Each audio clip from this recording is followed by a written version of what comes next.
Afternoon everybody, Phil here with a first video in 3 years, must be something like that.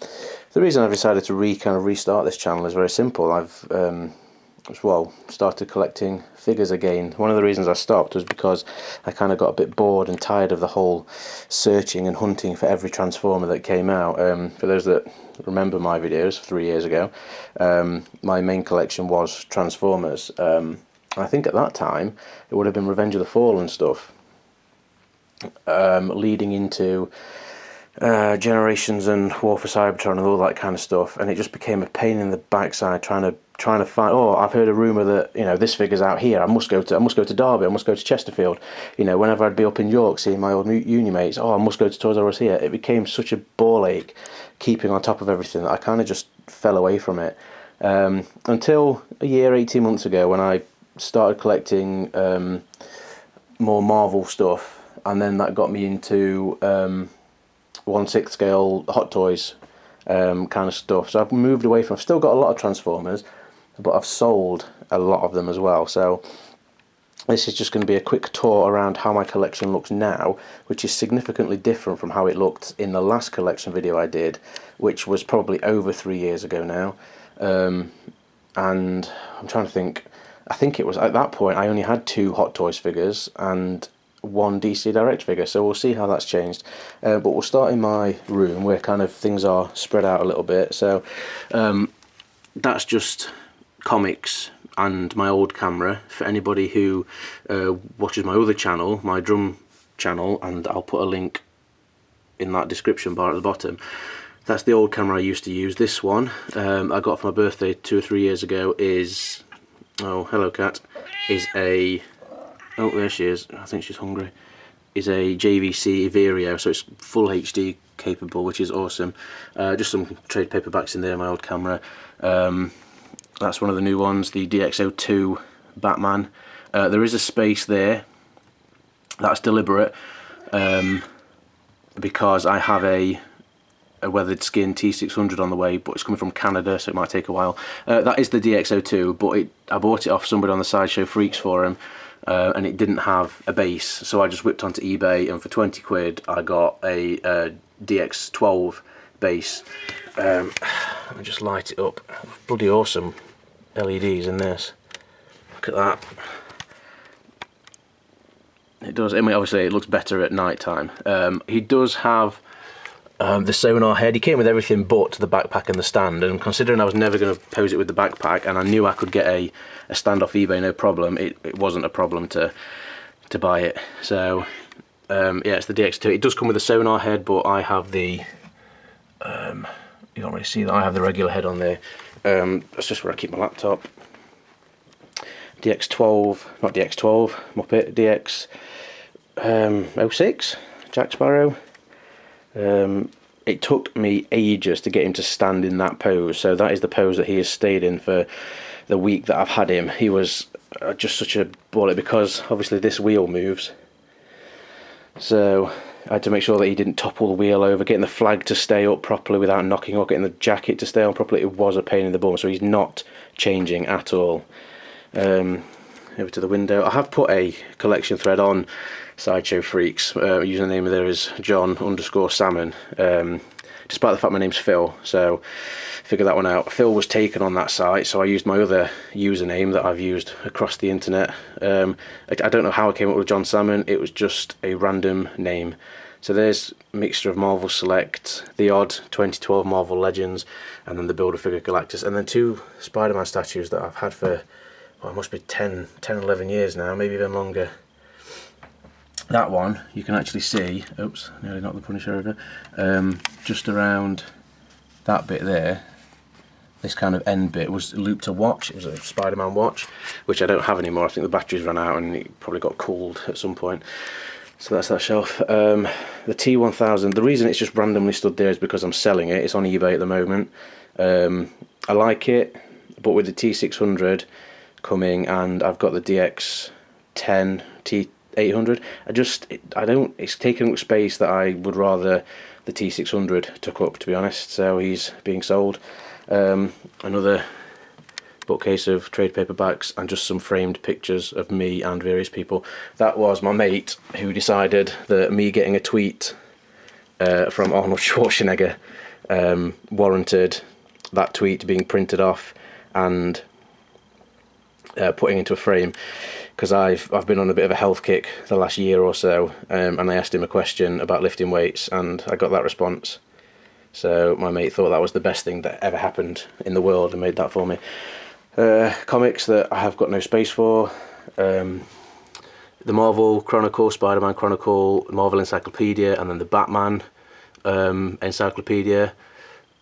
And then that's the Ultimate Marvel graphic novel collection, which is about halfway through, I would say. And then a couple of Thundercats.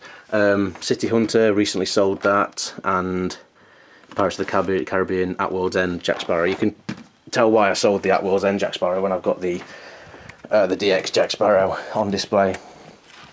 Nice Spider-Man that's upside down. I tried to stick it on my wardrobe door and it kept falling off, so never mind. Marvel icons, Marvel Legends icons. You can't really see the Human Torch in the back there. And Ghost Rider and Punisher and Spider-Man Marvel Real Action Heroes. In fact, I have actually had this on eBay before, and it was going to go back on eBay until I tried to pose it, and you watch it won't happen now. Just from regular posing, the arm actually snapped out of the shoulder joint. You can see it will go back in, but you have to be very careful when posing it. And that was just from regular posing. I wasn't putting any pressure on it at all. It just snapped out of the joint straight away. What else have we got in here? Oh, just above the TV, Marvel Legends 2012 Spider-Man, Ultimate Spider-Man, the Miles Morales version, Select, Rhino and Colossus, and then Punisher is my favourite comic book character ever. So you'll see a fair few Punisher figures on the shelves. I don't know if you managed to see that one, the Marvel Select figure. That Marvel Select figure there is the worst figure ever. It basically has two bits of articulation. His arms go up and down, and his feet are moulded in that position, and it's so bad that he doesn't actually stand up. They're moulded in such a way that he can't stand up on his own, so I have to lean him against the wall. It's fucking stupid. Drum kit, like I say, link at the bottom there for my drum channel, which I shall also upload pictures of. I'm also uploading videos on there today. And then some more Marvel Select and Marvel Universe stuff. That started from nothing. I had about 2 years ago, I had absolutely no Marvel figures. I sold all my Marvel Legends collection basically to collect Transformers. And then I bought a couple of the Marvel Universe ones, and I thought they were shit, to be honest. They didn't pose very well. The plastic seemed really cheap and horrible, and the articulation wasn't great, and you couldn't really do any proper poses. And then they started coming with these display bases, not display bases, but just bases to help them stand up. So I bought a couple with the bases, realised they were a bit easier to stand, and then got hooked. And it was at the kind of the time when Tesco and Asda over here in the UK basically had them for like 6 or 7 quid when they should have been 9 quid or something like that. So I bought a load within a month. And same with Toys R Us. Toys R Us had them when like Iron Man figures were warming the shelves. They had all this kind of 3 3/4 inch scale stuff just absolutely clogging up the shelves, and they put them on ridiculous, like $3.99 I think they went down to at some point. So I picked up, characters that I really like. World War Hulk. I mean, if I was going to get a Hulk, I'd get the normal, regular Hulk. I don't know why I bought a World War Hulk. The modular armour Iron Man, why did I pick that over the normal Iron Man? Just because it was cheap. But I quite like the way it looks on the shelf. Same with Union Jack. Union Jack's a shit figure. It's so dumpy and malproportioned and stuff. It's rubbish, but I've kept it because it looks cool. So I picked up all these. You can see as well Spider-Man's a favourite of mine. So I've got, what, 4, 2099, 616, Ben Reilly, and then Scarlet Spider and Iron Spider-Man. Ben Reilly tops the list with Peter Parker and Punisher or Spider-Man as my favourite comic book characters.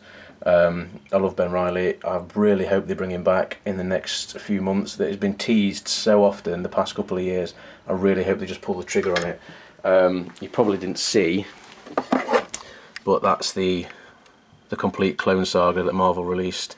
So you've got 1, 2, 3, 4, 5 Clone Saga books, and then 6 Ben Reilly epics, and then The Walking Dead. So that's how much I like the Clone Saga, and that's how much I want Ben Reilly to come back. This shelf over here, just a selection of DVDs and boxes, some in shippers, some not in shippers. The gap there is for the City Predator. The one box that I am absolutely distraught at, if I just put it over here on the bed, is the Jack Sparrow. I mean, I'm not a massive connoisseur of boxes. It doesn't bother me. I mean, if you look there, that's where they're stored, under the bed.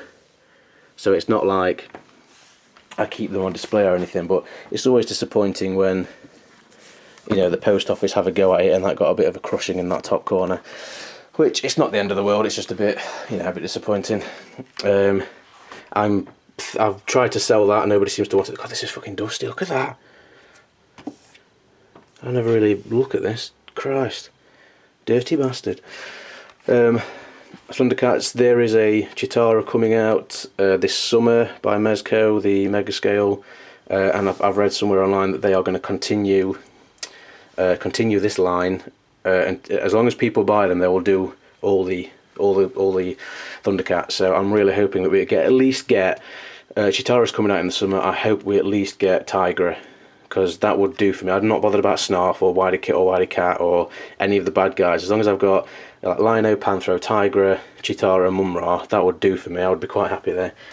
I don't know why they're not with the rest of the Transformers, probably because I don't have enough room for them, but that's the War for Cybertron stuff. I did pick up the Fall of Cybertron stuff because I had it in my mind that I needed to buy everything that came out if I wanted to be a true Transformers collector. That is bollocks. You know, people on forums and stuff saying, oh, well, you can't be a true Transformers collector if you don't have a G1 Devastator. Well, I'm sorry, but G1 Devastator costs £100, and for a brick-like statue that's 30 years old nearly, no thank you. I've got a knockoff one I'll show you in a minute that cost me 15 quid, and that is more than sufficient for me. So I basically sold off everything in my Transformers collection that I didn't like personally.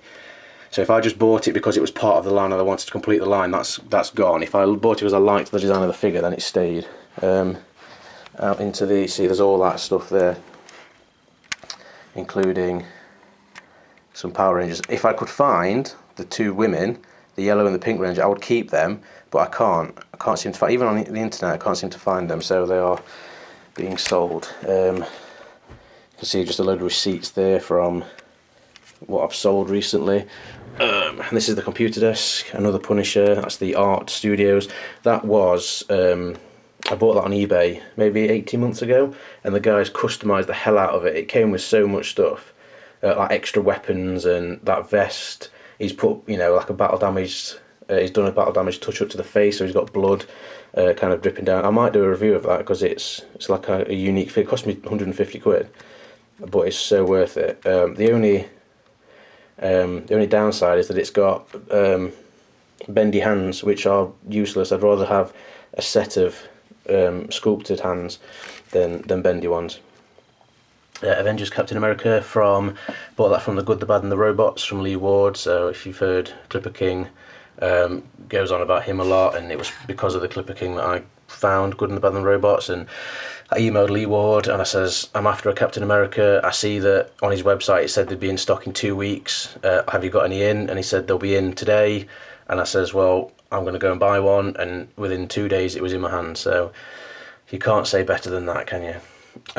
Spider-Man, which was the first Hot Toys figure that I bought after selling Batman and the Joker a couple of years ago. So it's the black suit version. I bought that because I love that base. That Sandman base is awesome. DX10. The reason he's not holding the minigun is because the minigun handle broke off while he was holding it. I tried to get it out of his hand and it just snapped. So I've had to glue it back in place, and I don't really want to run the risk of it coming off again. And if I'm that desperate, you can get them for 30 quid on eBay, so it's not too bad. And he's got the light up base, that works perfectly. Oh, come on, turn off. There we are.